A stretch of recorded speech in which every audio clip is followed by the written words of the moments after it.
I think that eventually, like, identity will need to be bootstrapped in the crypto ecosystem regardless. And the reason is real world assets. So, in order for us to get real world assets appropriately, we're going to need to have some kind of identity. That is going to happen quickly because there's a lot of basically latent demand for it. Like, there's a lot of money that would like to get deployed into things from crypto, but there's not a lot of options besides magic beans because we don't have identity. And so we can't have real world assets, et cetera, et cetera. And we're back. Welcome to Yes. another scintillating conversation with Demo and Ricardo. And these are starting to pile up actually as Temo was just berating me about it. I actually need to edit the previous one. So bad Ricardo. Bad. Yeah. Yeah. Our episodes come out consistently like 3 weeks after being filmed. Yes. Oh Well, well. you do need to let them set and ferment a little bit. So And all of our content is timeless. So obviously good it's point. It is sort a of a good library thing of Alexandria. it's a good thing that we're not running a signal service in here, right? Yeah. Yeah. So nothing much is happening, right? Like it's quiet on the Western Front. Surprisingly so, kind of like disappointingly so up to a point. I mean, to the point that one of the most interesting things that I've seen recently was this BNB Greenfield thing that I forwarded to you. Or at the very least, one of the things that most caught my eye I mean, recently. you know that things are not going too well. And the most interesting thing you've seen is a Binance chain or new Binance chain, in fact. Yeah. Did you look into that? Yeah. And sadly, it was more interesting at first look than the white paper itself. Anyway, for anybody who's not familiar with this, mm, BNB Greenfield is kind of like this object storage thing based on Binance Chain. And I actually found it interesting, well, for two reasons. We can talk about my ideas about, identity and how I think identity needs like a forcing function later. But also, you and I were having this discussion over 2 years ago when I was insisting that I did not see why Binance did not try to turn itself into the other AWS of crypto. And it's funny that they're finally starting to do that specifically with object storage, which was the same thing that AWS started with. But anyway, I wanted to see how they would tackle some of the big problems, right? Like slashing. Like, what do you do if storage provider goes away? I was quite curious about that because Samuel and I had a big back and forth on how to best handles these things when we're talking about distributed SIEM. And basically, they don't. It seems. Exactly. They just every problem they were just like, no, we're not going to deal with that.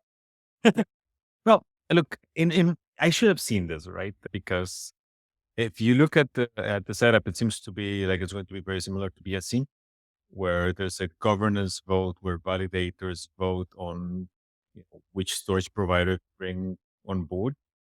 And if it's a similar distribution, it's going to be like 20 validators voting on this. So you basically get any way to pick whomever the storage providers are.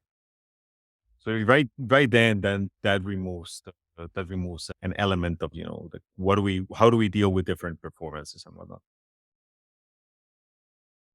And then there's like, okay, what happens if I stop paying? Like, oh, you may suffer degraded performance, and at some point your data may be evicted. Like, oh wow, hard numbers there. Like, may suffer at some point. Beautiful. Like, I love hard specs I can rely on, right? So, which again kind of makes sense based on the setup. This is probably stuff that they're gonna have to negotiate with the storage providers when they bring them on board. But it was like I wanted more basically out of this. It's a pity. I I looked into it a little bit. I have to say I didn't read the whole white paper, but I kind of glanced over the overall design. I think it's kind of clever actually. They're they're going for like such a simplified design. And yeah, like it's not the decentralized dream. It has none of that shit, right? It's just as far as I understood, it's basically like validator set chooses the service providers and sort of like tries to make sure they do stuff correctly. Which is, but it kind of makes sense. Like it's probably gonna work.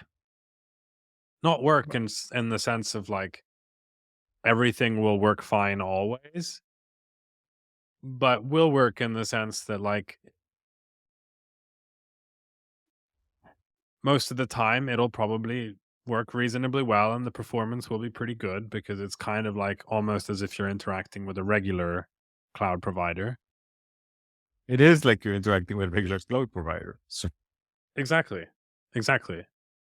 And as far as I know, Internet Computer has kind of a similar model as well, where you have like the validator set that kind of chooses where or tries to maintain these sort of data centers functioning. And I don't think it's that dumb. Like, it's not very interesting from like an intellectual curiosity standpoint. There's no cool like proofs going around. There's none of that. But it probably will deliver the exact thing that a lot of developers are looking for. I.e., I'm storing a thing. I'd like to get this thing. I get the thing. Wow. You know? okay, strictly speaking, yes, but what does this actually get you, or then you get to pay for that storage in BNB instead of a credit card? Like, what is the actual difference between using this and a stream? You can do it straight from the smart contract. Okay, I guess. I mean, Assuming that's that you're Filecoin. assuming Right? that you're running on BSC. Well, yeah, of course. But I mean, that's obviously the assumption. Yeah. But BSC's apps will be able to do data storage. I don't know. That's kind of cool. I mean, I wouldn't do it. I wouldn't use it, but See, I don't know. that's where we get to a market fit thing. I believe. Um, I told you I'm gonna go over it quickly because we went over this in chat, but I mentioned that I suspect that identity is unlike, DeFi and other things. I suspect the identity or decentralized data storage is going to end up being initially something that gets pushed by large companies because it's going to be a little bit of a pain in the ass for more individuals to adopt. If that is the case, then I don't necessarily think that Binance is the best company to push it. So that's not going to be the target here. And if the target is BSC apps, like have you seen any BSC app that is not mostly just a clone of Uniswap with different coins to flip? Yeah. I don't really see somebody moving to build on BSC just because now there's data storage, right? I see them building there because you get to flip stuff. I mean, everyone's going to have data storage at some point, right? In some form. If Binance is one of the first ones, some people will do that. Not me, but some will. And let's see. I don't know. Like Let's see. it's It like just it's not that crazy, right? Like because they're gonna get to market pretty quickly. Arweave is out. Filecoin VM is supposedly launching in March. So there's gonna be competition, but there's not a lot of competition. And I mean, okay. Here's the thing, and I don't want to. Again, I might be missing something from the BSC landscape, right? But I mean, I'm sure you are. yeah. To be clear, neither of us has any clue what's going on in BSC. Yeah, I haven't looked at it in depth, but whenever I look at it, the only things that I see are like fork and reskins of Ethereum dApps. Basically, I haven't seen them attract any team that's building something specific for BSC. Anoma is my one example of that. It's like a privacy layer for BSC, and they seem to have legit tech and like stuff. But I don't have any other examples. So Okay, I want to be clear. so I don't know. The thing is, if BSC had a like a vibrant developer community trying to build their own unique stuff, I could see this as a tool that would help basically throw gasoline on that adoption fire. I don't necessarily see people just using it for this. Do you think BSC doesn't have a developer community, or do we just not know about it? It might, but again, I haven't encountered anything that is unique or native to BSC. Right. I've encountered either the applications that move there and they do build like, I don't know, if you're 1 inch, you probably have like a team at the very least trying to support BSC. And I have seen the ones that just fork something and clone it with some modifications. But I haven't, or I really couldn't mention like any, like a Mango markets, right? Something that someone's dedicated on building this unique thing over there. It might just be my particular bubble, right? Like maybe that doesn't float up, but But that's oh, that's and probably but that's probably because it's EVM and not like an especially fast implementation, right? Like it's you can't do anything that crazy. You can do like the same stuff maybe that you can do on Polygon, but okay, but the point remains, right? If those people are building on Polygon because Polygon is throwing incentives at them, are they going to move to BSC just because they're subject storage? I don't know, maybe. Like okay, let's take an example. Something that requires a lot of metadata, like or data in general, like Lens, for example. Mhm. So you have like social media posts which you may want to store somewhere sort of natively, but then also not in like the transaction itself Okay. in Ethereum, right? So I don't know. I mean, I don't think they're moving to BSC, but as an example, like there's a use case that you will be able to do on BSC that you won't very easily be able to do on Polygon until similar solutions exist. Yeah. Having said that, I do think that I haven't thought this through entirely and I haven't asked our cryptography team, so this is a very uninformed opinion, but uh, but I do think that potentially it makes sense to have storage as roll-ups. And it's kind of interesting that we haven't really seen that happen. Like there were some very early storage network attempts as I think were they like side chains or something? I can't remember, but on Ethereum, if you recall, it was like attempts to add sort of more traditional storage capabilities to Ethereum that never really went anywhere.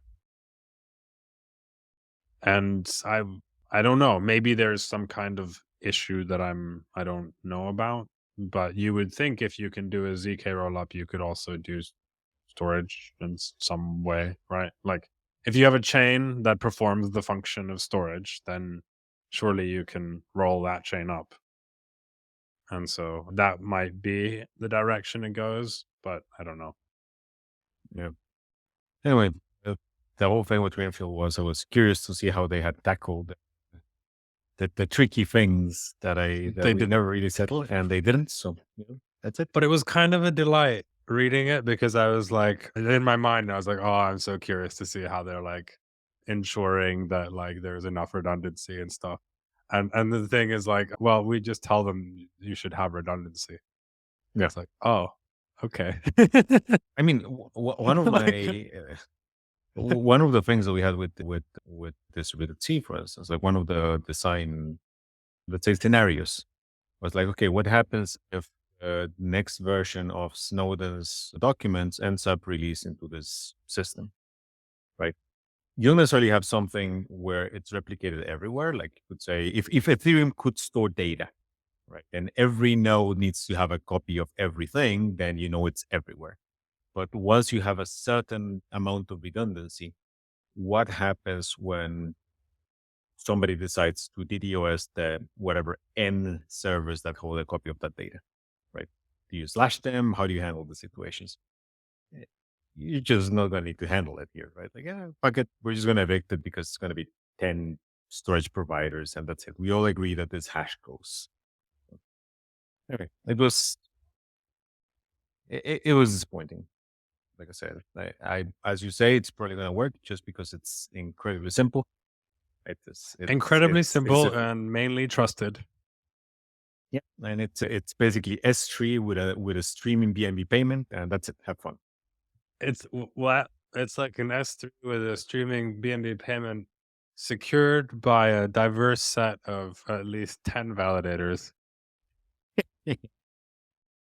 I mean, come on, let's be real here. Like, I think there was like 21 validators in BS. Yeah. Yeah. Anyway, Um, that's that.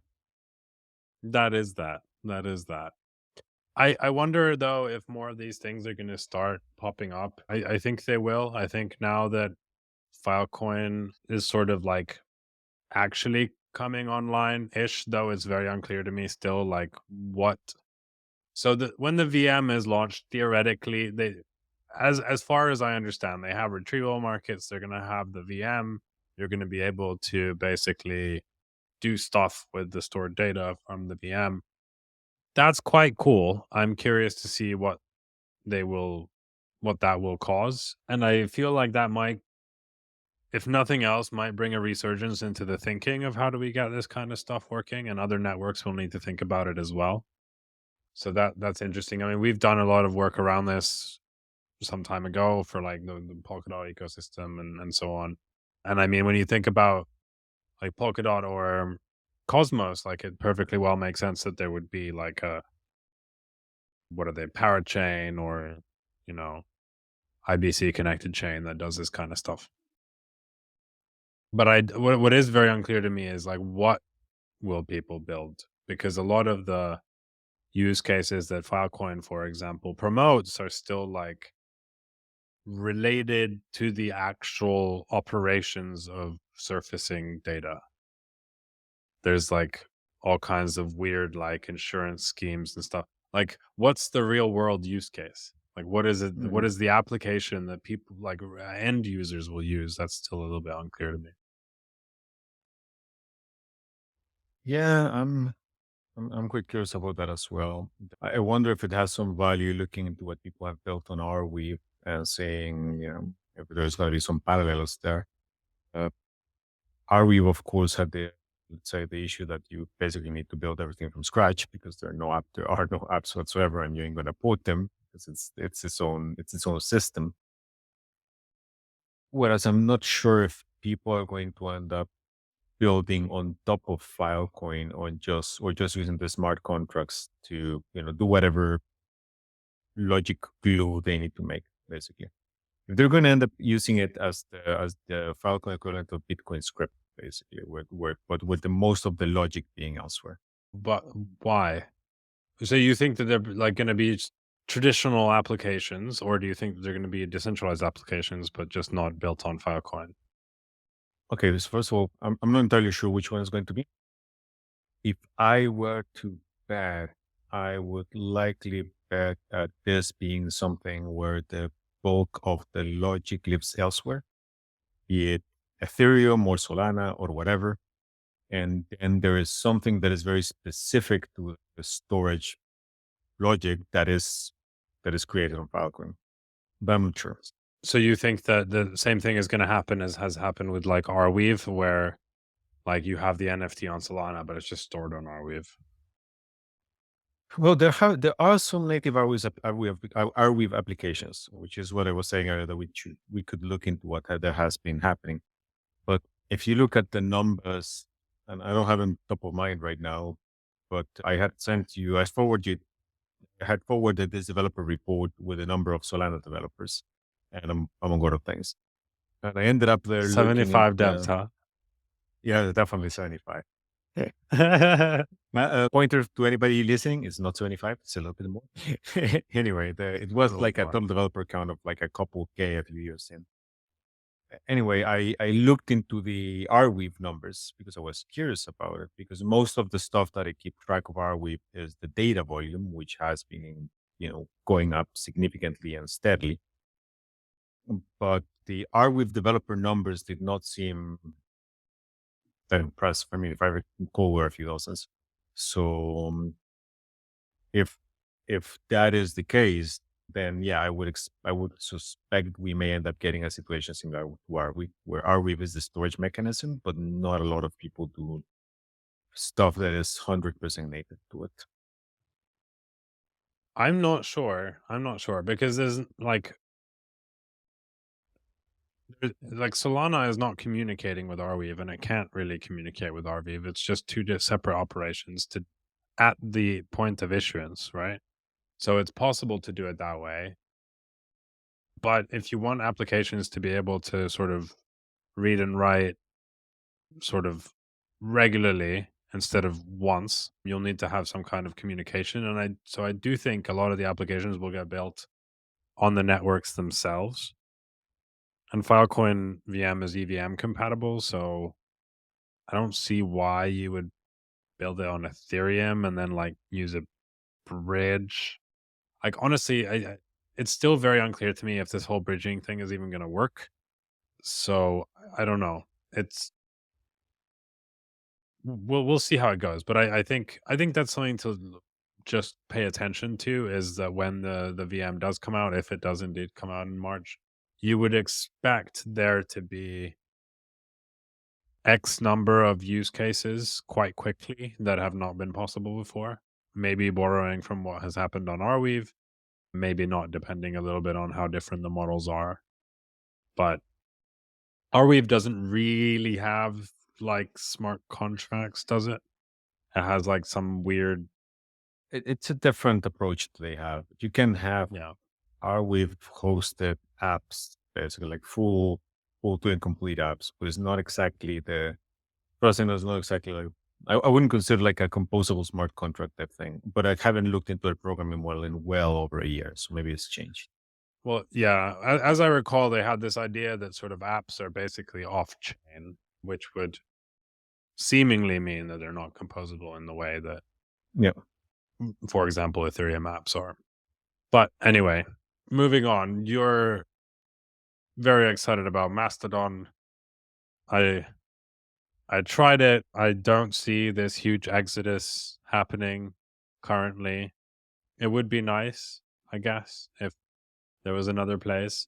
But as far as I can tell, what's happening is that the people who are leaving Twitter, which is definitely not everyone or even most people, are going to like 40 different places, and thus everyone is worse off in the end.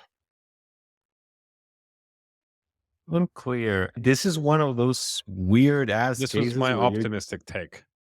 I would actually say that in this case, I'm maybe the optimist, and it's one of those weirdest cases where we flip. But I've been excited about Mastodon for years. I mean, you remember when we had the Stack Zero grant? I was like all excited that we could support it, even though I got borderline called a CIA agent at the time by some internet rand. But the I have seen several waves of Exodus towards Mastodon before.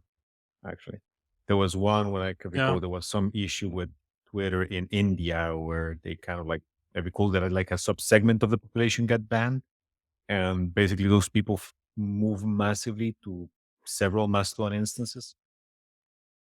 While it was encouraging to see those cases, they were still very much insular communities, right? It's like you have a whole bunch of Indians from a subgroup here. Now you have a whole bunch of Indians from a subgroup Mastodon. It's like nothing. It's a bubble that just the bubble is stored elsewhere, basically. What I find interesting about this one is that you're getting a whole bunch of people from all sorts of different walks of life. From like, I'm seeing InfoSec people come in. I found that there was crypto.lol where Vitalik created an account in November and has is still posting there.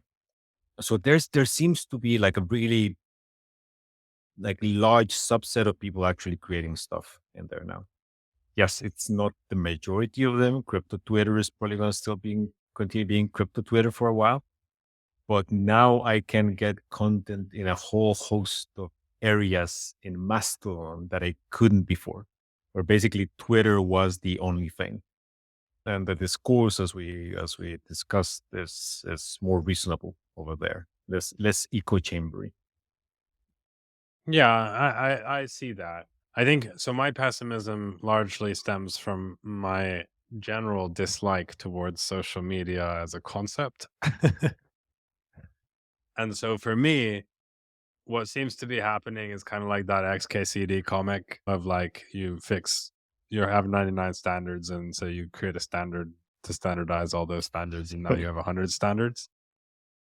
So it's sort of that thing where like you don't leave Twitter because you can't, because not everyone has left Twitter.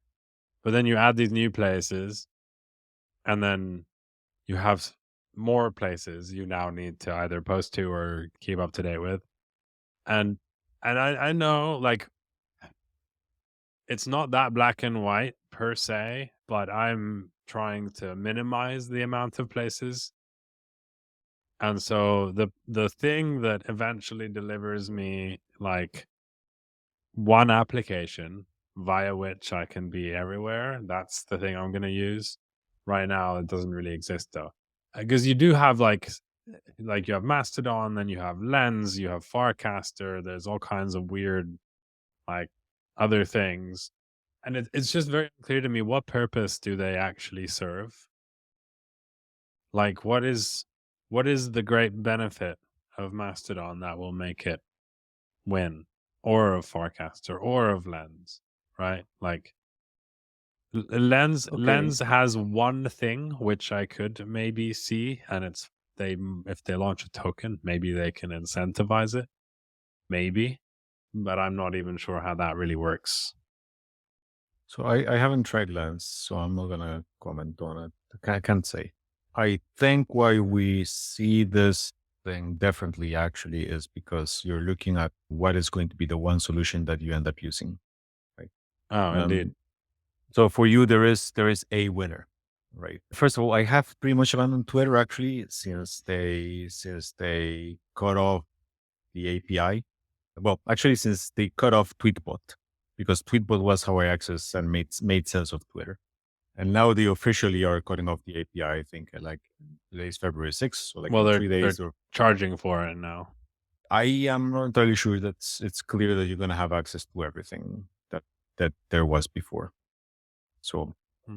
who knows what they will give you access to? Anyway, for me, there's not an issue of is this going to win, but is this going to provide something. First of all, is this going to provide something that others do not? And is it going to be there at the right time for the correct number of people to to continue thriving? Right? I don't need Mastodon or ActivityPub to take over the world. I just want for there to be enough content distributed via ActivityPub that I like. And from that point of view, it seems to be doing pretty damn well. And I do think that, as we mentioned, the federated moderation aspect of it, and the fact that even if an instance is a complete shit show, I can just follow one person from that instance on my instance and not have to worry about that shit show, right? Not having to participate on one. That to me has a lot of value. So we'll see if the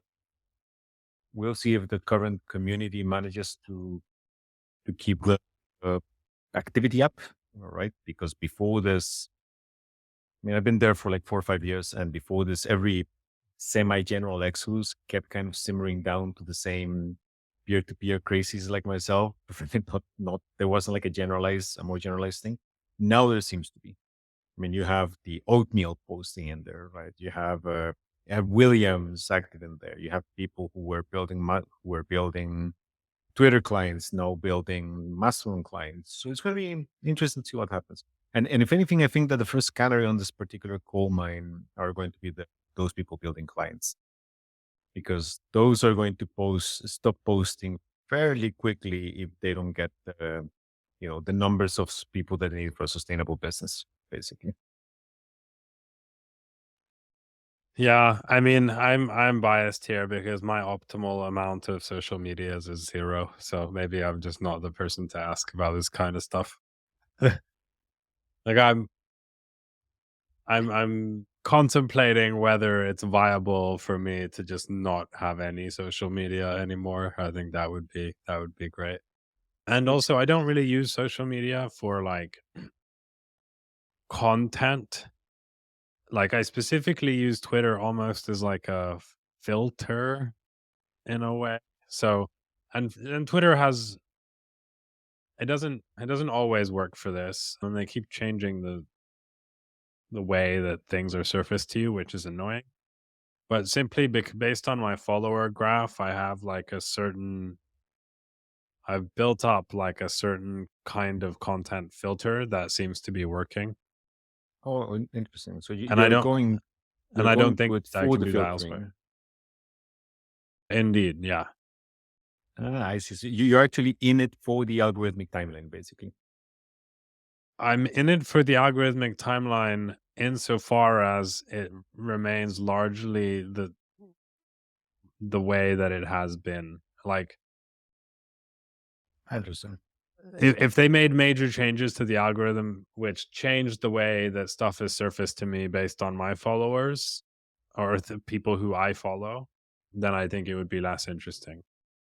Oh, but they Um have already, right? they have, They but are going to it soon. hasn't changed it, but like it hasn't made it much worse for me.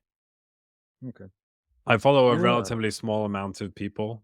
Maybe that has something to do with it. Like Or maybe it's none not a of fire hose. not a lot of the people that you follow have paid, right? Because the people who pay get surface their stuff more often than you approach.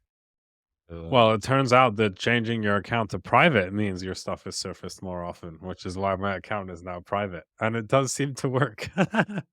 Interesting. I need to try that. I'm not posting there, but I don't know. I turned it on 'cause I got from everyone that I'm first on their timeline for like a long time or since a long time. It's quite funny. no, I went to Twitter. I did not follow that many people either, but still I kept like a curated list myself. Where like, okay, if I need to catch up with crypto news, it's going to be this sub list. If I need to catch up with this sort of thing, it's going to be this list. And I would very much rather read that through Tweetbot, not through their web UI.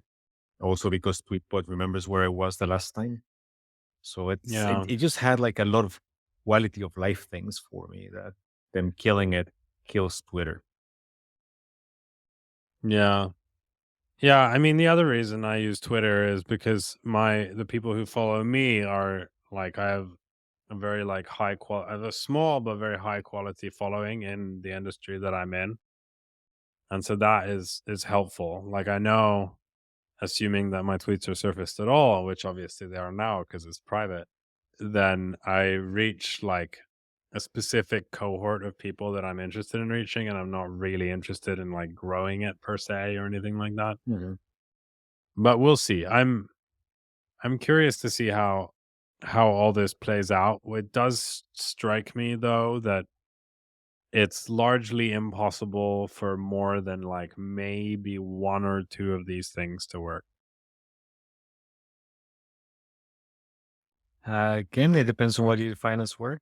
If it means to be the As in one win. thing, then I agree. Mm, yeah, like social media is inherently network effect based, whether it's decentralized or centralized, right? Like you're going to be where everyone else is. If you're one of like you can do it with it, you can not have that fight by doing small communities, which is kind of what Mastodon has done, and I mean what a lot of these have done. Makes sense, but in the end, like it needs to consolidate to like a relatively small amount. Ideally, it would be protocols so that you could theoretically like open source protocols because then you could theoretically bridge stuff and like do compatibility after the fact. But I think it necessarily goes to basically like a very small amount of social media sort of platforms. Maybe like you can say that like there's age cohorts and interest cohorts within the web 2 social media. So you have like Facebook for old people, Instagram for slightly younger people, TikTok for even younger people, sort of broadly speaking. Then you have Twitter for like professionals and I don't know like why people are on Twitter, but like some weird different cohort, right? And so there's some differentiation there, but you can't like have an Instagram where like you only have people from your village. Like that doesn't I don't think that works. Why? Because I think the bigger ones that have more of the people get better content and they can feature that better content and so you eventually move to those anyway. Let's say you have a tweet and that tweet is a very good tweet, has very good engagement. The one who can distribute that, like first of all, the one who can amass the most tweets to filter from has the best chance of getting that tweet that gets very good engagement, which means that that network can also make the users kind of the most interested because it can surface the best content. And so it's you need as many people creating content to have many people consuming it. And then the more people you have consuming it, the more people you have creating it because the potential reach is higher. I don't disagree with the logic on that, where it falls down from use on the village example. I agree that global content likely requires a global reach, but I could see an Instagram for people from your village where on or a Twitter for people with village where only the local stuff gets discussed. Right. That is because the content is not relevant beyond, it's likely to not be relevant beyond that group. I'm not going to go to the people from my neighborhood Instagram and, post there about why BNB Greenfield doesn't tackle the hard problems, but there it is relevant for a certain type of content. But those sort of subgroups are easiest to set up within networks that are already encompass most of the people, which is why like a lot of the sort of neighborhood stuff is also on Facebook, right? Kind of, but we at that point we do get to the value of federated moderation, where chances are that the rules for the village Instagram are going to be very different to the rules for Instagram as a whole. And on top of that, you do not get to define the moderation rules of the Twitter Instagram as a whole. You do get to define the rules for the village Instagram. So I do agree that on global use cases and on global topics, there's likely to be one or two winners. But I do think that there are a whole host of smaller scenarios where federated moderation and local rules are basically the small world approach is the right way to go about things. Maybe. Let's leave it at that. Maybe. Right. Okay, let's go into this identity thing. Why do you discuss identity with people? I actually didn't. That was brought up. But why I what mentioned kind that. of identity do they need? No, in this case, it's somebody who had been looking at the self-sovereign identity space, and they wanted to see how that connected with this whole thing. So then we got into the whole We discussion about forcing functions and whatnot. But we already have self-sovereign identity. of course we do. Nobody uses it. That was What do you part of mean the nobody discussion. uses it? Everybody uses it. Come on, like if we were talking What is about your you public interacting, address? What is your public I address besides an identity? I mean self-sovereign identity actually integrated into the meet space, right? Like you don't have that many uses of self-sovereign identity when you have to go out and deal with a company, for instance, which was the case that they were interested on. So, okay. I bring this up because I like there's a lot of companies and a lot of people who are very excited about identity in various ways. Largely so far, everyone has completely failed to explain to me what it is that is actually needed and why. So, in this example, like going out into meat space, like, is that like when I'm buying alcohol, like, and I show my passport, I could do that instead with a ledger or like some, like with a Well, YubiKey, whatever. Like, what's that would the be a trivial case. The most interesting one that I've heard, which I can't even recall if we had discussed it. I'm pretty sure you and I have spoken about this. I just because I don't recall if we discussed it on the pod. Was about this large German manufacturer that has a floor with basically a plant floor with a whole bunch of different high end machines that they're operating Mhm. on. Right? Do you remember this case? No. Okay. So again, let's not go into details, but basically into the specifics because I can recall if I can name it. But anyway, large German manufacturer, big plant, tons of employees, a non-insignificant percentage of the workforce employed just on machine maintenance. Right. And when somebody told me about this, I was like, "But why? How is this the case for SSI? Because you have the employees, you already have their data. Like, why would this be, you know, externally hosted, etc." Indeed. But it turns out that most of these are not employees. Like the people who are actually maintaining the machines do not work for the company. They work for different, well, actually many different providers. And the company is actually required to keep a certification that the people operating on the machines are, qualified to operate on them via, because this is Germany, right? So there's like a long string of requirements. But they don't actually want to keep this information because they have started considering identity liability. So they have actually started considering personal data liability. So the setup because of that they GDPR. GDPR, if this were to leak, what happens?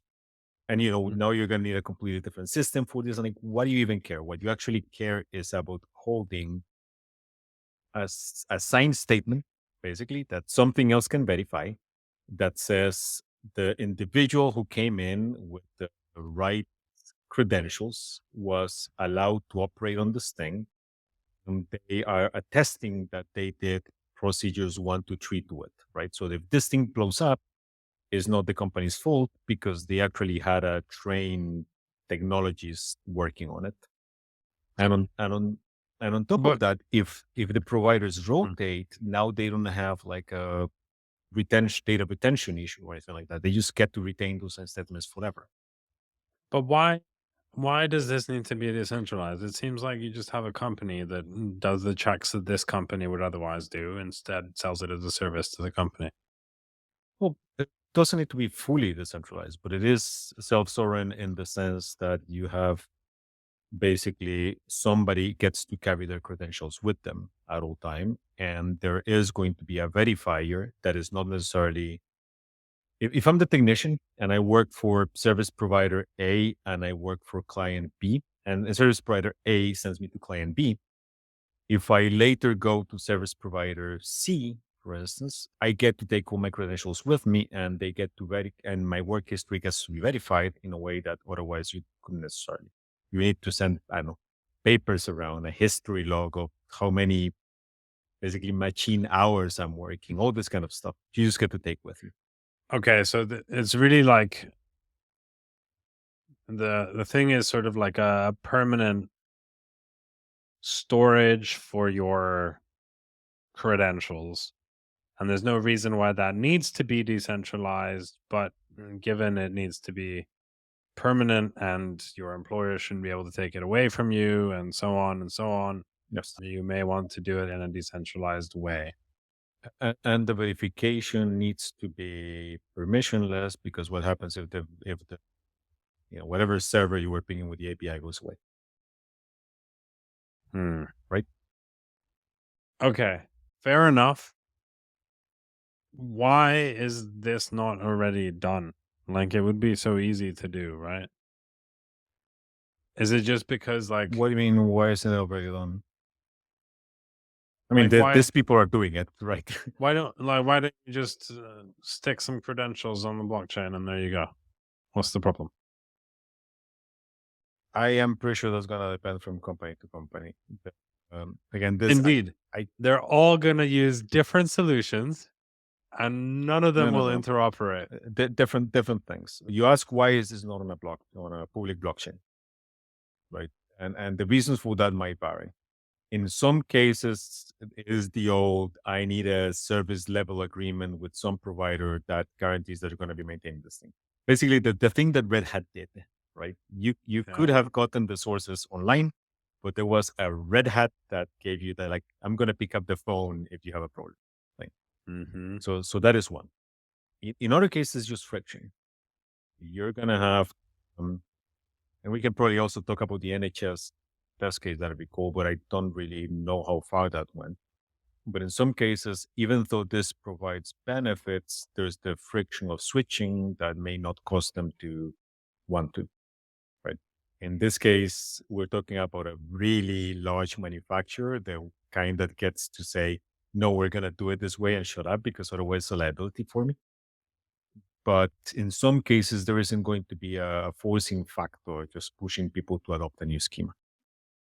So this is where we get to to why I was saying initially that I do think that identity for this kind of things is going to start with a big iron approach while we iron out whatever usability wrinkles these things have.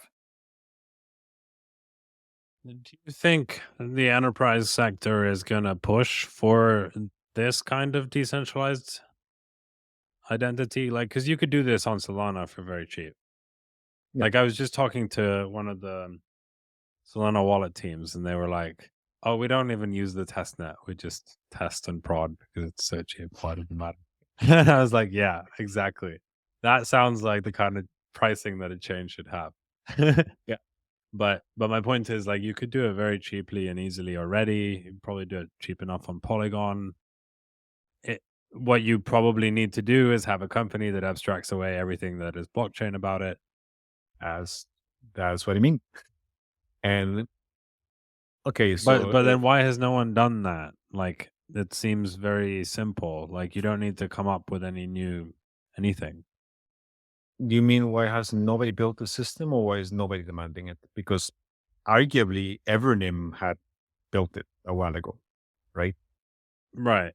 So nobody's using and what does Uh, that say about identity? at the time, it's because there wasn't enough of a forcing function. Again, if whenever NIM came up, it was kind of a solution looking for a problem. I suspect that there is going to be more demand for these things once there is some major data leakage and some large company gets hit with the GDPR stick, and then everybody's gonna go like, "Oh fuck, no, I actually don't want to have this thing." But you need that, right? Because large companies are like huge ships. It takes a lot to point them in a different direction. Okay. So I see now. I buy that. So this the thesis is not that we're in this moment right now and that like there's going to be this flood into decentralized identity, but basically the thesis is the same as with the whole decentralized identity landscape, which encompasses thousands of companies doing completely different things. And it's like someone will need this at some point. Not quite. I would argue that okay, separate things, first of all, because the entire identity landscape covers things that are of zero interest to large companies. So, arguably BNB Greenfield could be part of an identity thing. But anybody who a large company who uses it is probably going to be using a stream. So that's separate. The thing for me with self-sovereign identity is that I do think that we are at the point already where the legal situation turns data that you don't absolutely need to hold into radioactive waste.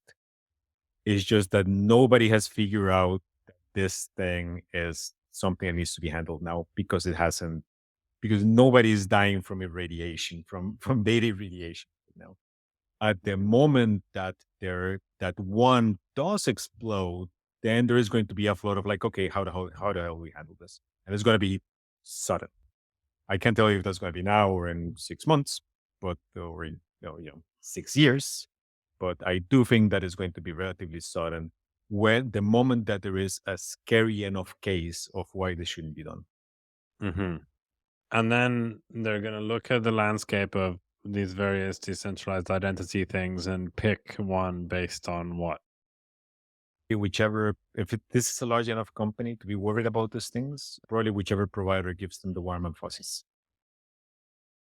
So basically, Basically, whichever it's whichever is pushed by Accenture. maybe, I mean, it's like Red Hat wasn't pushed by Accenture, right? But it is going to be the latest version of nobody ever got fired for buying IBM. I think. This is my issue with it. Why are there so many startups? Well, I haven't started a startup in SSI, so you're asking the wrong person. But like from it's sort of like the one thing that is bound to be sort of focused into very large companies. Like you're going to trust Microsoft to do it. You're not going to trust, I agree. whatever shitty little company. And so why are there 1,000 startups? Are they all looking to get acquired by Microsoft? Or are they there because there's a lot of EU grants to be got? Again, or I don't you know. you Like would it have doesn't to make any ask sense to me. Like you can't have 1,000 different identity providers. Like that doesn't make any sense. I agree. I also remember a time at which we had a few dozen DOS implementations. So, this is hardly surprising for this stage. Yeah, The- I'm gonna file this firmly into the still not interested bucket in my brain. and for us, what I agree with you on the startups. As I said, I do think that unlike DeFi, self-sovereign identity is going to follow a path closer to computers, where it's going to be a clunky box that you start using because your boss told you to. And at some point down the road, in 10 or whatever the equivalent years is, this ends up leaking into, everyday use, right? Beyond I have a beyond the different theory. people, well, beyond the people like you and me, which as you say, we are using SSI up to a point because that's what our public keys are. But Mhm. we are kind of like at the when it comes to this kind of stuff, I think we're at the level more of like the people tinkering with house kits that they had to provide a casing for in their garage, basically. If we talk about the evolution of computers. Anyway, go ahead. Yeah, yeah, yeah. We're in the whatever, like, what was it called, that where Steve Wozniak was hanging around building some like custom Yep. computers thing. So I have a different thesis on how identity will come about. I think so. Maybe this is just me being cynical because I've watched the enterprise landscape. Like, just I'll try to use delicate language. Do absolutely nothing. Like, do a lot of things. Like, make a lot of press statements regarding Hyperledger and like all these. I don't know. Just do nothing of substance for 10 years, and I think that eventually, like, identity will need to be bootstrapped in the crypto ecosystem regardless, and the reason is real world assets. So, in order for us to get real world assets appropriately, we're going to need to have some kind of identity. That is going to happen quickly because there's a lot of basically latent demand for it. Like, there's a lot of money that would like to get deployed into things from crypto, but there's not a lot of options besides magic beans because we don't have identity. And so we can't have real world assets, et cetera, et cetera. And I think that latent demand will be the driver to get some kind of identity. I don't think it's going to be good. I think it's going to be, I don't know, like four, five, six, seven different companies that basically just have all the KYC information for all the crypto users. Of course, it's opt in. You just can't get to the real world assets unless you do it.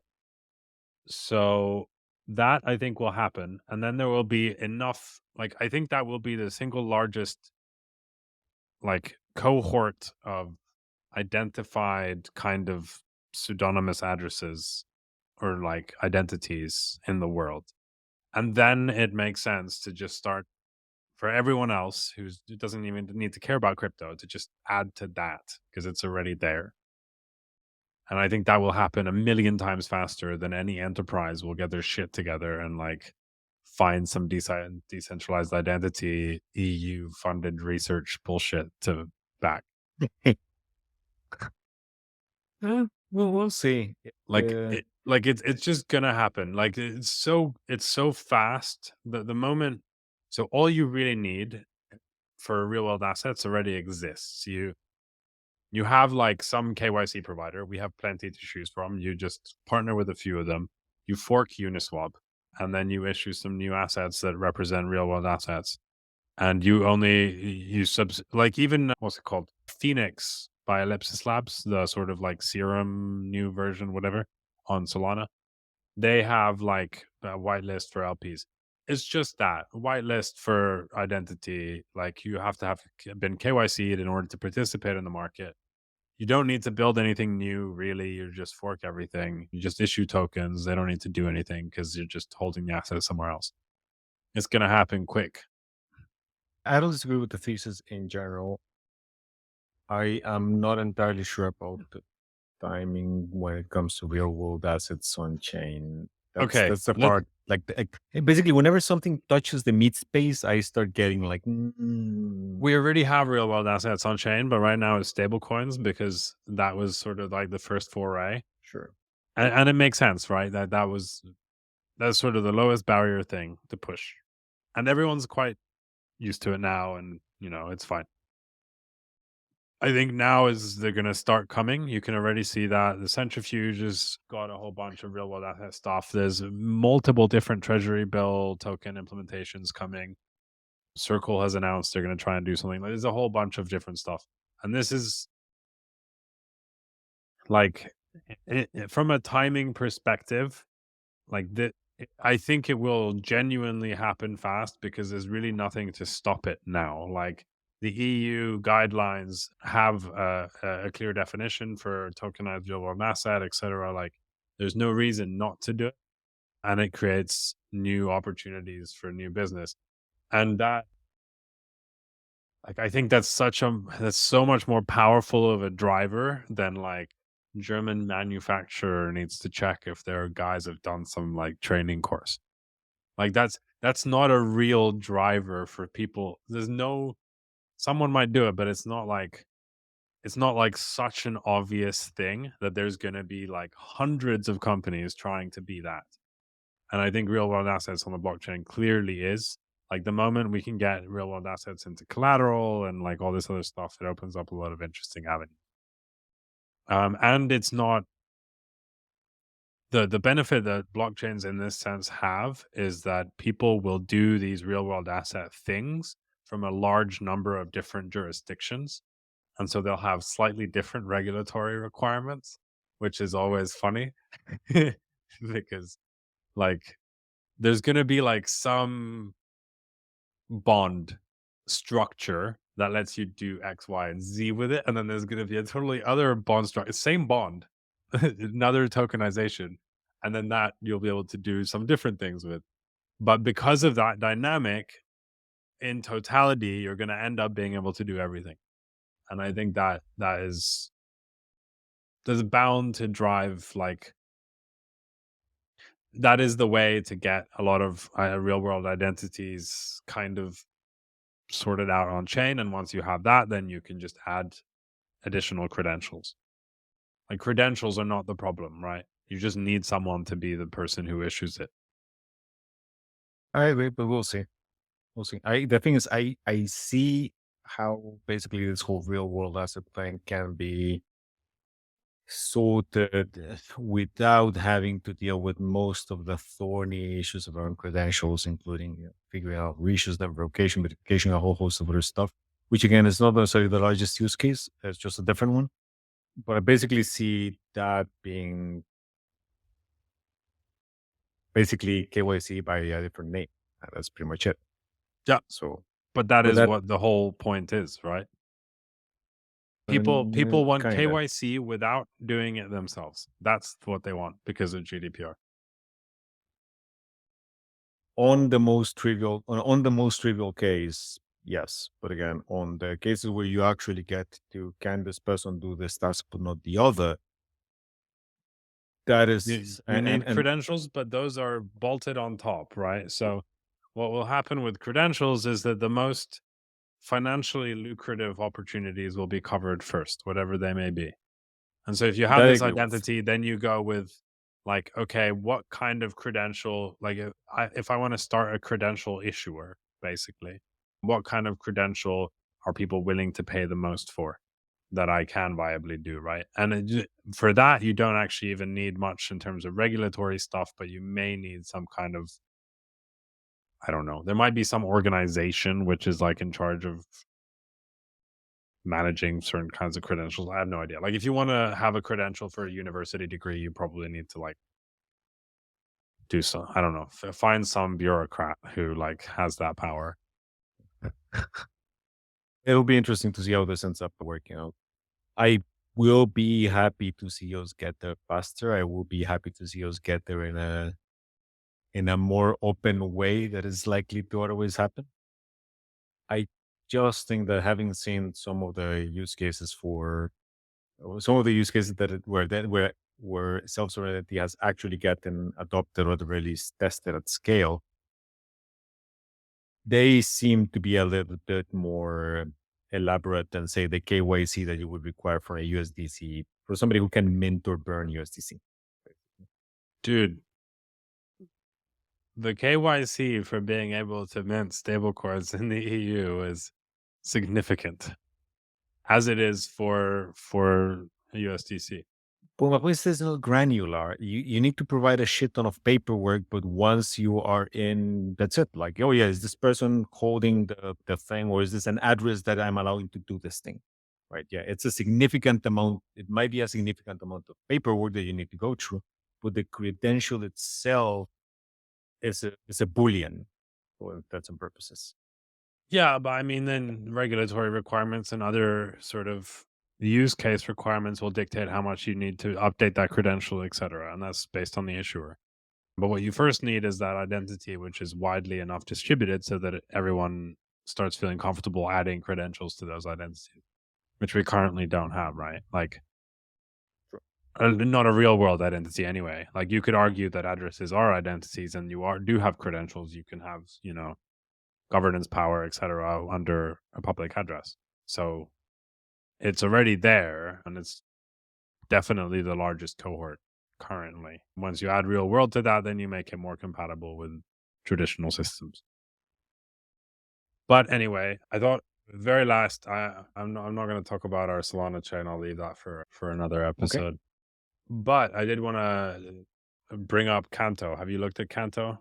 So Jesse Walden from Variant posted about it. They had built up a position in Canto, this network, and they're very, like, after they posted this, basically the market price went 4x or something and whatever. Oh, it was a small EVM chain that doesn't try to do anything new protocol layer, but instead has a protocol owned DEX, lending system, and stablecoin. Canto, I hadn't heard of it, no.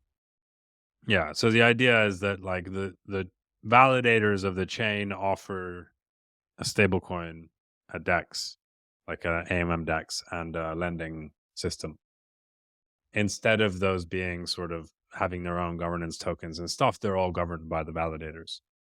And I just thought I would ask what you think of that sort of on first glance. You mentioned it. I will have looked into it. I really haven't heard. It hadn't been on my radar until you mentioned it. That is literally all it is. Yeah. How many validators are we talking about here? Oh, and they also have a fee revenue split with the smart contract creator. Wait, okay, so let's take a step back. We're talking about completely standalone new L1 kind of thing. Yes. How many validators are we talking about? No idea. I would assume it's basically an Ethereum fork, so similar like dynamics. Not permissioned. That doesn't say anything, right? BSC is an Ethereum fork. So. I mean, yeah, but BSC is permissioned, right? So, like, yeah, probably not many validators now, but theoretically could be, many. And when you say stable coin, are we talking like USDC or their own algo stable coin, or what's the deal? It's an algo stable coin backed by USDC. Wait, what? Why would you do an algo stable coin if the USDC is the backing? I think the point of it is mainly to abstract away the different stable coins and provide a single unit of account. Okay, so we're talking more not an algo stable coin, but more of a basket of theoretically backed stable coins.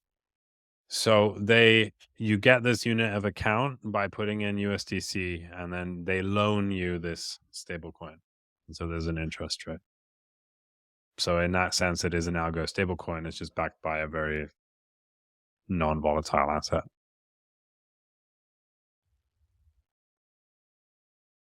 Okay, so I guess why they do this because they get the interest, but why would I do it?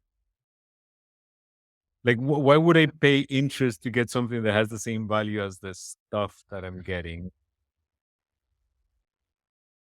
It's the only account you can use, I guess. But I agree, but the interest rate can be basically zero, right? Like, so that's the point, is just that it can have other things backing it in the future.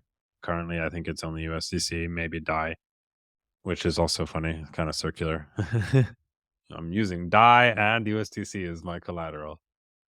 But so there's the two things that I'm curious in discussing. We don't need to go through everything else. One is, what do you think of the general idea of networks having these kinds of like network level services that are feeless? So that's sort of the point. So they don't have fees. They're like non-profit services, right?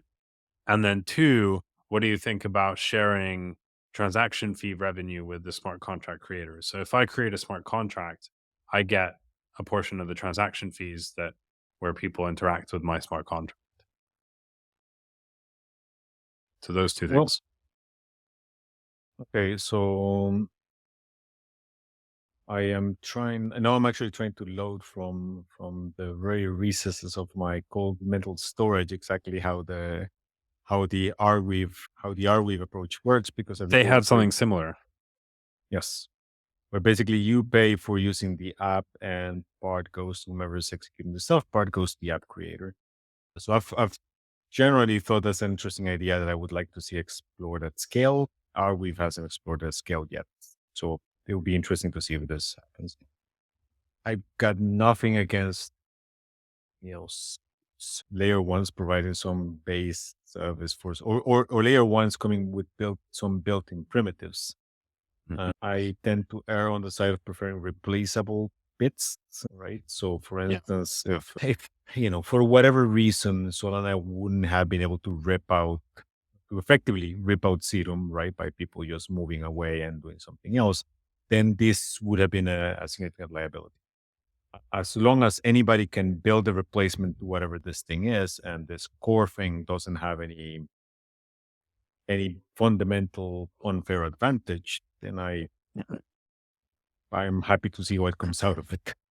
So this is exactly the analogy I was actually thinking about. I think Solana, like in the Solana case, having a default feeless order book DEX, or even like just order book system that DEXs can use, however you want to think about it, that actually makes a lot of sense, because that will largely not change over time. Like maybe there's some like optimizations based on like I don't know, Solana's changes their storage model and you can do something a little bit more efficiently. But there's not a lot of continued maintenance required. There's not a lot of governance required. It can just be. But in this unit of account case and the lending system case, there is a lot more governance to be done. Yeah. And while the validators may be the most incentivized to do it well, I think that's problematic. I don't think that's in their that's not what they do, right? Like it's a very different abstraction level. They need to sort of understand application level things. They need to understand financial markets. Like there's a those DeFi systems that require active governance to set interest rates and whatever vet new tokens that are allowed into the collateral pool, etc. That is a very, very different thing than running a validator. Well, the vetting isn't even my main concern. My main concern is if in order to use this thing, I need to give you USDC for you to give me whatever the unit of account is back.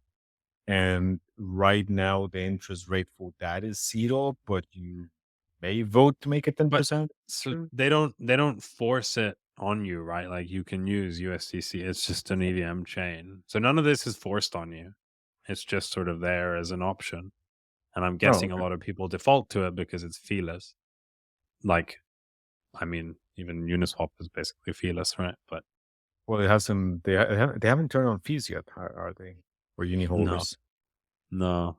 There's I don't but anyway, so but I think that's interesting. Like I actually based on this, I came to the conclusion that I wouldn't do anything else, any of that other stuff, but I would offer a feeless DEX. Even an AMM DEX, if that's what you want to offer. I think that AMM DEXs are going to be legacy within 6 years, but regardless of what kind, like having that basic functionality offered by the protocol, I think is or sort of by the validators, it makes a lot of sense to me. Again, I'm happy to see the result as long as that built-in thing doesn't have some sort of unfair advantage. Yeah, but this smart contract revenue or fee split thing, I think is fascinating. I think there are some benefits. For example, and the reason I think they're doing it is so that they wouldn't. Not everyone needs to launch a token, and I think that actually that's not a small thing because launching a token in this day and age right now incurs a lot of regulatory risk. It might not be obvious to people who are not launching tokens, but the people that are launching tokens, they are very knowingly taking on regulatory risk, right? Like it is completely unclear unless you're launching like a stable coin that's regulated. It is unclear how these will be treated. The US may decide that this is a US issue and like detain you when you're on there when you're there for vacation. Like this shit happens. I agree with the taking on regulatory risk. I'm not entirely sure about the knowingly part. Well, Like, okay. So anyway, debatable. This definitely. So my point is that providing a different, more traditional looking mhm, revenue source for the creator of things actually makes a lot of sense because they yes. don't need to touch. They don't even need to consider what this means under securities law or something. So that's great. The downside, as far as I can tell, is that it creates very weird incentives, assuming all these contracts are open source. So, say I create some kind of like,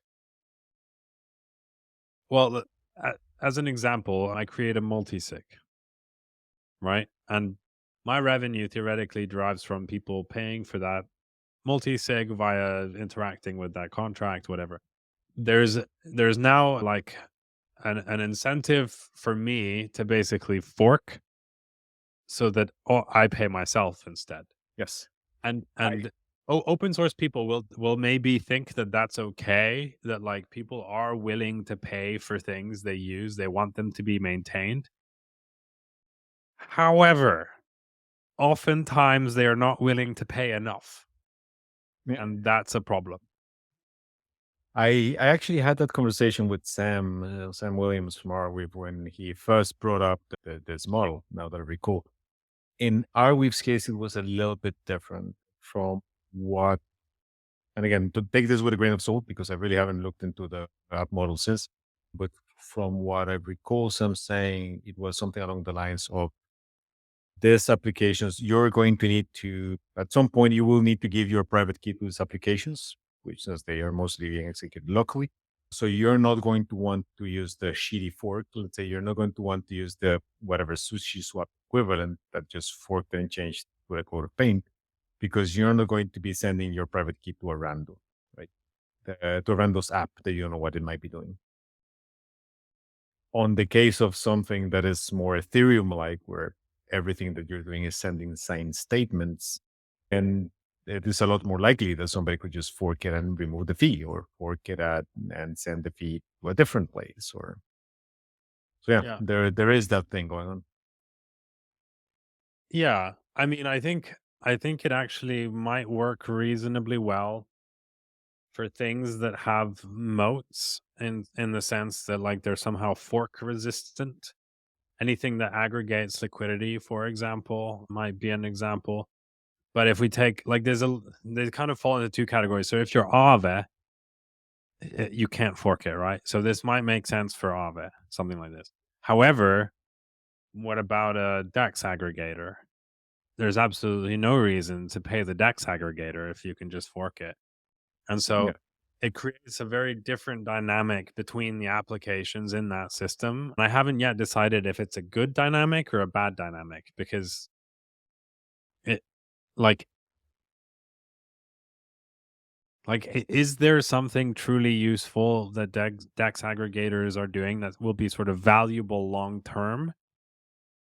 Or if it, like, it could be that the things that where you have an incentive to fork that system are things that will eventually kind of get commoditized and outcompeted anyway. And so it doesn't matter that you're sort of making that more explicit.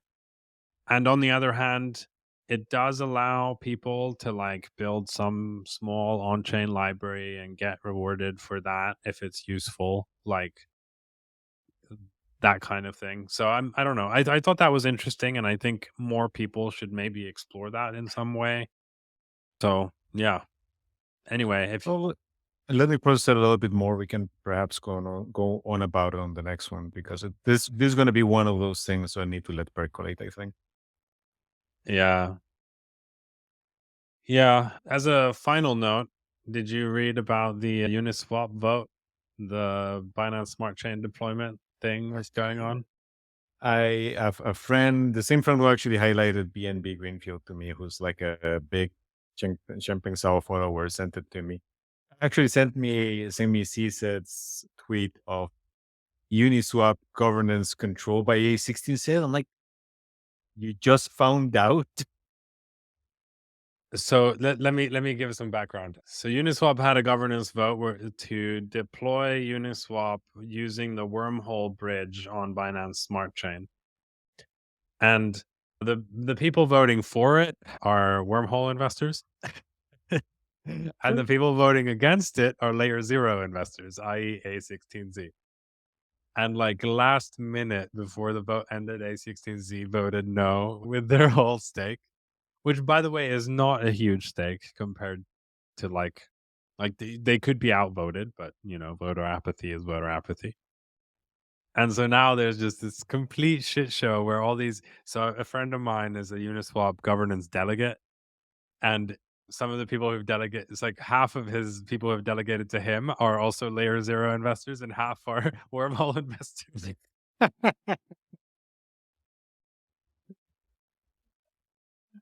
And I don't know. It's just it's just so funny because you know, Hey, look at it. He's yeah. the perfectly balanced sample. They should just make him make the call. They should let him make the call. So the Tornado Cash founder, I think, tweeted the right thing, Roman Semenov. He was like, "This is exactly how the system is meant to work, right? Like the everyone votes on their own interests, and then someone has more, and then they win." Yeah. And I think I broadly agree with that. It's maybe not the optimal governance system, but it is the governance system that was chosen for Uniswap. So Look, it's all of these things are plutocratic decision systems. If yeah, if you think we've you're known going to be this. able to How is outvote anyone A16 surprised?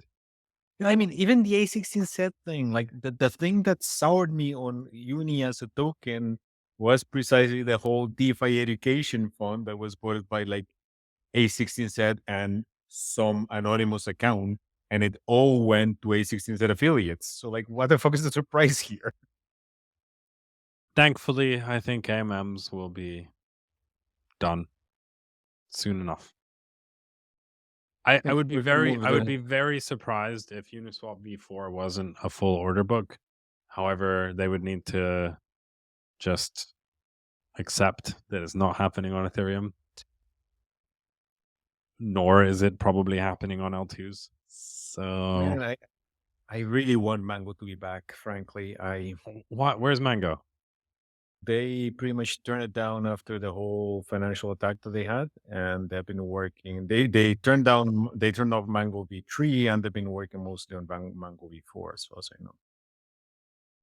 Okay, are they using OpenBook? I would surely hope so. I mean, Apparently, OpenBook, OpenBook is a shit show as well. OpenBook was spearheaded by Max from Mango, so I would I know, imagine they are. but then he said that he's not. They're not maintaining it. So Oh, I haven't followed that crap. apparently, it's kind of. I mean, hopefully, Phoenix by Ellipsis is what will come here and sort that out. I I do think the Solana Labs team should step in and maintain an order book protocol. I think that I would should make have sense. started this by saying that I have kind of like taken January off almost. I've been trying to be as away from stuff as I can. So I hadn't, and there's a lot of catching up I need to do. Well, I'll catch you up. Okay. Anyway, I think we should call it. This was an interesting one. You you should check out Arweave again and then explain to me what's going on there because I don't know. And then I'll I will. I explain need to to you catch what's up. going on in Filecoin. Sounds like a plan. All right. Thank you, everyone. See you next time, whenever that is. Ta-ta. Ta ta.